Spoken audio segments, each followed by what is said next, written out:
आणि आता बातमी आहे एका अनोख्या आंदोलनाची। गावाला पाणी मिळत नसल्यानं एका सरपंचाने एक अनोखं आंदोलन केलं। गेवराई पायगा येथील सरपंच मंगेश साबळे साडी नेसून जिल्हा परिषदेत गेले आणि तिथे आंदोलन केलं। महिलांचा वेश त्यांनी परिधान केला आणि पाणी देण्याची मागणी केली। 1,80,00,000 एस्टिमेट आहे।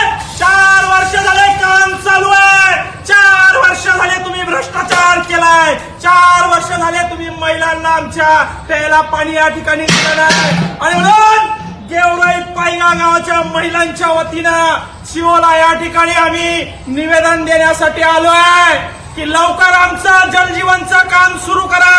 आमच्या लेकरांना आमच्या महिलांना प्यायला शुद्ध पाणी द्या। हे फक्त निवेदन आहे। तुम्हाला हात जोडून विनंती आहे। सरपंच होऊन 2-2.5 वर्ष झाले शब्दपूर्ती केली नाही। त्याचं कारण असं ठेकेदारानं काम कंप्लीट केलं नाही। ठेकेदाराची अवकात नव्हती का